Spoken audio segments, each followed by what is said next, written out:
Yeah actual గా Balayya career లోనే ఇది ఒక prestigious film, highest budget film, దాదాపు 200 కోట్ల సినిమా. బిజినెస్ కూడా బాలయ్య కెరీర్ లో ఇప్పటి వరకు అవనంత ప్రీ రిలీజ్ థియేటర్కల్ బిజినెస్ 145 కోట్లు ప్లస్ ఓటీటీ దాదాపు 100 కోట్లు అయింది. ఒక పాన్ ఇండియా సినిమా కూడా బాలయ్యది ఫస్ట్ టైం. అనేక రికార్డులు అఖండ 2 ఆల్రెడీ బాలయ్య కెరీర్ లో క్రియేట్ చేసింది.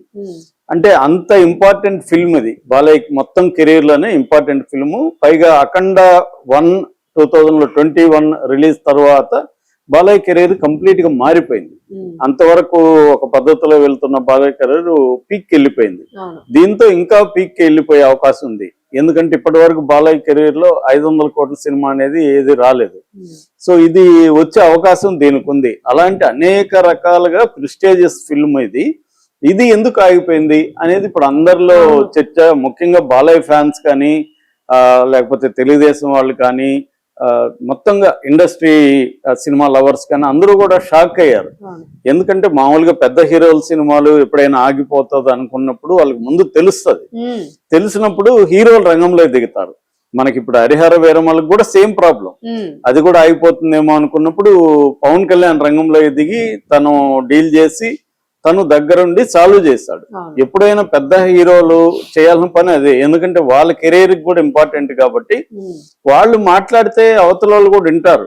వినకుండా పోయే పరిస్థితి ఏం లేదు. ఇప్పుడు బాలయ్యకి మోడీ దగ్గర నుంచి అందరితో కూడా మంచి సంబంధాలు ఉంది. చంద్రబాబు అనుకుంటే దాన్ని నిమిషాల్లో సాల్వ్ చేయగలడు. చంద్రబాబు ఒక మాట బాలయ్య చెప్తే, కాబట్టి బాలయ్య ఎందుకు దీన్ని సాల్వ్ చేయలేదు అనేది ఇప్పుడు బాలయ్య మీద విమర్శలు వస్తున్నాయి. ప్రాబ్లం బాలయ్య కాదు కానీ ప్రాబ్లం ని సాల్వ్ చేసి ఉండొచ్చు బాలయ్య. సో ఎందుకు చేయలేదు బాలయ్య అనేది ఇప్పుడు విమర్శలు వస్తున్నాయి. సో ముందుగా అసలు ప్రాబ్లం ఏందనేది మనం చూస్తే, ఇప్పుడు ఈ సినిమా రిలీజ్ ప్రొడ్యూసర్ ఎవరు, గోపి ఆచంట, రామాచంట. వీళ్ళది 14 రీల్స్ ప్లస్ ఎల్ఎల్పి అనేది వీళ్ళ కంపెనీ పేరు. వీళ్ళు ఈ కంపెనీ పేరుతో సినిమాది. ఇంతకు ముందు వీళ్ళది 14 రీల్స్ లిమిటెడ్ అని ఇంకొక కంపెనీ ఉండేది. సో ఆ కంపెనీ తరఫున వీళ్ళు కొన్ని సినిమాలు తీశారు.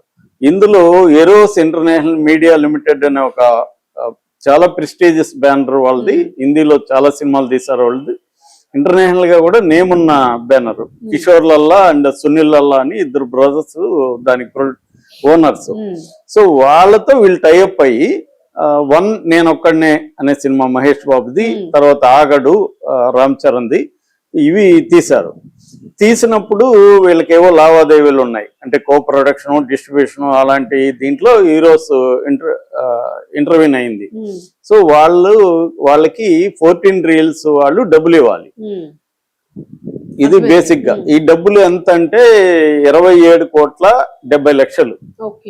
దాన్ని 28 కోట్లు అంటున్నారు అందరూ. సో 28 కోట్లు అనుకున్నాం. 28 కోట్లు ఇవ్వాలి. ప్లస్ 4 ఏళ్లకి 14% లెక్కన వడ్డీ కూడా వేశారు వాళ్ళు. సో ఈ వాళ్ళు ఇప్పుడు ఏం అడుగుతున్నారంటే, మీరు కావాలనే మాకు డబ్బులు ఎగ్గొట్టడానికే బ్యానర్ పేరు మార్చి కొత్త బ్యానర్ పెట్టినట్టుగా పెట్టి డ్రామాలు ఆడుతున్నారు. సో మీరు ఎగ్గొట్టాలని డిసైడ్ అయ్యారు. డిసైడ్ అయ్యే ఆ బ్యానర్ తో కాకుండా 14+ అని రీల్స్ ప్లస్ అని ఒకటి పెట్టి చేస్తున్నారు అనేది వాళ్ళ ఆర్గ్యుమెంట్. దాంతో వాళ్ళు మద్రాస్ హైకోర్టులో పిటిషన్ వేశారు. ఇట్లా మాకు డబ్బులు ఇవ్వాలి, 14 రీల్స్ వాళ్ళది, వీళ్ళే దానికి కూడా ఓనర్స్, కానీ వీళ్ళు బ్యానర్ మార్చి కావాలనే మాకు డబ్బులు ఎక్కగొట్టడానికి ఈ సినిమా తీశారు. సో మాకు ఇవ్వకుండా ఇప్పుడు ఈ సినిమా రిలీజ్ కాకూడదు, ఇంజక్షన్ ఆర్డర్ ఇవ్వండి అనేది వీళ్ళు వెళ్ళారు. కోర్టు కూడా బెంచ్ అనమాట. ఇద్దరు జడ్జెస్, ఇద్దరు ఎస్ఎం సుబ్రహ్మణ్యం, కుమారప్పన్ అనే ఇద్దరు జడ్జెస్ దగ్గరికి ఇది వెళ్ళింది, బెంచ్కి వెళ్ళింది. సో బెంచ్ ఇవన్నీ పరిశీలించి వీళ్ళ వాదంతో, ఈరోస్ ఇంటర్నేషనల్ మీడియా వాదంతో ఏకీభవించి ఈ సినిమాకి ఇంజక్షన్ ఇచ్చేసింది. అంటే ఏ పద్ధతిలో కూడా సినిమా రిలీజ్ కాకూడదు, అంటే ఓటీటీ కానీ సినిమా థియేటర్ కానీ ఎక్కడ కూడా ఈ సినిమా రిలీజ్ కాకూడదు క్లియర్ అయ్యే వరకు అనేది చేసింది అనమాట.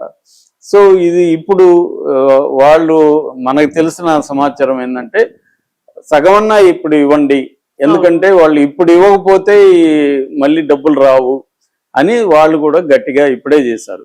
కోర్టు కూడా కన్విన్స్ అయింది. అంటే లీగల్ గా ప్రైమా ఫేసి ఎవిడెన్స్ వీళ్ళకి యాంటీగా ఉంది, ఈ సినిమా ప్రొడ్యూసర్లకి యాంటీగా ఉందనేది మనం అర్థం చేసుకోవచ్చు. ఎందుకంటే ప్రైమా ఫేస్ ఎవిడెన్స్ సరిగ్గా లేకపోతే, కన్విన్స్ కాకపోతే బెంచ్ అనేది అలా ఇవ్వరు. జడ్జెస్, సీనియర్ జడ్జెస్, బెంచ్ ఇద్దరు కాబట్టి అలాగ ఏదో ఎవరో పోయి వేసేసి నాకు డబ్బులు ఇవ్వాలంటే ఆపేయరు. వాళ్ళకి కూడా తెలుసు ఒక సినిమా ఆగడం అంటే ఏంటి, ఒక స్టార్ సినిమా ఆగడం అంటే ఏంటి, జడ్జెస్ కూడా ఐడియా ఉంటుంది.